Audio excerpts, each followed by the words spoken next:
GardenFork. Today we're going to respond to viewer mail. We got a viewer mail that said even though we talk about these raised beds, we've never had a video on how to make a raised bed. And not everyone has the carpentry skills that I do, which are really, I'm actually a pretty bad carpenter. So what we're going to do today is we're going to show you how to make a raised bed. It's really easy. You can do it, I can do it. Your first thing is your choice of lumber. And I don't like to use treated lumber in the vegetable garden. What I've done with my raised beds, and these have been here 4 years now, is I coated them with linseed oil, boiled linseed oil. It's kind of gloppy, it's kind of messy. What are you doing? I'm coating the 2x12s with linseed oil, which is a wood preservative that's, I think, a little less lethal than using treated lumber. So you can use just a rag or one of these sponge brushes, but the sponge brushes kind of disintegrate. But again, this is really simple. And then for soil, he wants me to throw that, doesn't he? There are black flies landing on the camera. For soil, I'm going to get a bunch of composted manure, about 4 yards of it. You know, look in your local newspaper. There might be someone that sells kind of like a compost garden soil. You know, it just depends on the area you're in. You don't need to get topsoil. So, I'm going to throw the frisbee and now we're going to go to work. So these are 2x12s. They're 2 inches by 12 inches. Actually, they're 1 3/4 by a little less than 12 inches. But it's called a 2x12, and these are 12 foot long. That's what I like my beds to be. And I'm going to make the beds 4 feet wide. For each bed, you need 2 2x12 by 12 foot boards, and then you need 2 2x12 by 4 foot boards. So I bought a 2x12 by 8, coated it with linseed oil, and now we're going to cut it in half so we have 2 4 foot pieces. All sides with linseed oil? Yeah, yep. And then we're going to build a box. I'm going to show you how to secure it all, and then we're done. It's magic. Another option you have is, if you have a problem with moles or voles or things like that, is once you build the frame, you can cover the bottom of it with 1/2 inch hardware screen or 1/2 inch galvanized screening, and that will keep the moles from coming up through into your raised beds. So that's really, we don't have a real big mole problem here, so I'm not going to do that, but you can get 4 foot wide screening, roll it across the bottom and staple it, and you won't have moles in your beds. It doesn't help the bear. No, we need bear screening. That's what we need here. So, all right, here we go. Here we go. Here are our 2x12 by 8s, and we're going to cut them into 4 foot. So, How many times are we going to measure? we're going to measure once, because this is an 8 foot piece, and I just need to measure it at 4 foot. Watch. This is the important part, measuring. We're going to make a mark at 4 foot. I don't have anything to make a mark with. It's a stick. That's a stick. I'll get a nail. You'd think I'd have a pencil or something. You really wouldn't. Ah! What's that do? This is a straight edge. It's just it's a 2x3, so you just... Then you got your straight line. Always put on your safety equipment. Is that for the mosquitoes? This is for when I go to the Star Trek convention. Put on your earplugs.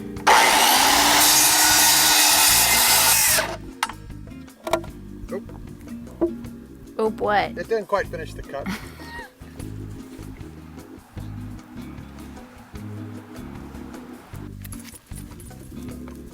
So now that we have our 4 foot piece and our 12 foot pieces, we need to put them together and make a box. When you're putting 2 pieces of wood together like this, you don't just want to drill from the one into the other. In other words, you don't want to drill from here into what's called the end grain of this piece, because the screws won't hold. From outside in? Right. So what you want to do is you can do a number of things. You can either use a piece of wood that goes in like this, or you can use brackets. These are angle brackets they sell at the hardware store. So I'm going to show you how to use both kinds, all right? All right. First, we'll make it easy, we'll use the brackets. What are those? These are 1.5 inch drywall screws. It's not drywall though. No, but they're called drywall screws, but they're used for everything. This is a very handy tool. They sell these at the tool stores. It's a pilot hole driller, and it has a magnetic tip screw on the other end. So you can drill a pilot hole for the screw and then put the screw in. These screws are small enough we don't need a pilot hole. These are going to go flush to the corner, flush to the edge like that. Why do you have gloves on? Because the linseed oil is still wet on these boards. I usually let them dry a couple days, but since our viewers want to know how to do this. Did y'all know that Eric is a hand model? A potential hand model, that's me. Whoa. I think this is where riveting truly applies. So when you're getting ready to join the two pieces together, you want to make sure that they're flush. And it doesn't have to be perfect. You're gardening. We're not sending people to Mars.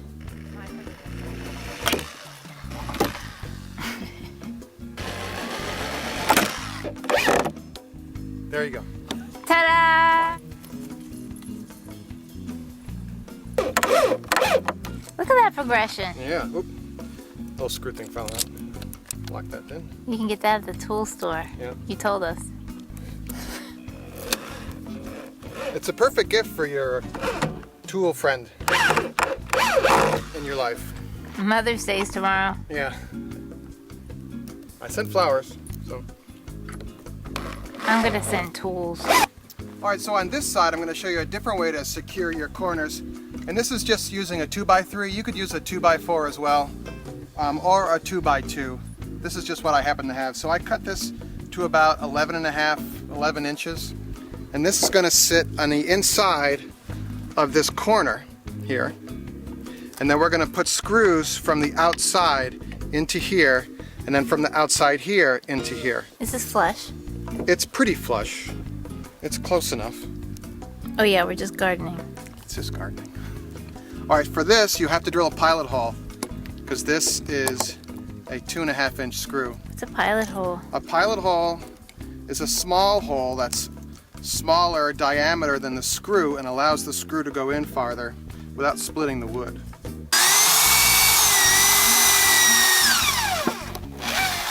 When you switch that around,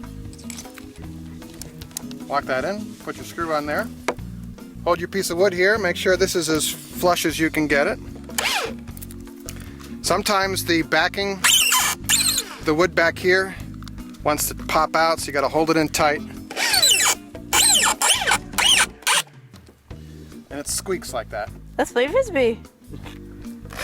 Oop. Was that your finger? No, it's the rubbery part.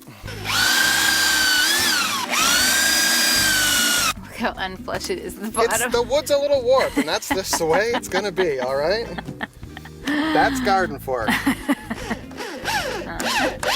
You know what Rand's gonna say? Yeah, this is very Mickey Mouse. What are you doing in the middle? Well, because this is such a long length and the weight of the soil, there's a tendency for the middle of the bed to kind of bow out and can pull at the joints. So what I do is I put a little beam basically across the middle, kind of in the middle part here, just to keep the sides from bowing out. It's very simple. Did you put linseed oil on that? No, Why? because I forgot. Hey, Midge, stop. All right, last screw here. There's no stopping. Are you kidding me? Okay, back to the show. This will keep this from pulling out. So there you go. This is how you build a raised bed. I don't use a inexpensive cordless screwdriver gun thing because it's just not going to work. I think you should use a corded drill with a little screw and drill adapter on it. You can do this. You can just go to the lumber yard. They'll cut the wood for you if you don't want to cut the wood. I'll have a little cut list on the web. Some people like to dig into the lawns so that the beds are nice and flush and level. But we don't bother with that. We just kind of drop them and put them somewhere. Sometimes if the soil, the yard drops that much, you might need to build like a double high bed so you can dig part of it into the ground and the other part is sticking up. All right, so that's it. Thanks for watching the show. go to the website, www.gardenfork.tv. Send us an email. Send us an idea for a show or comments.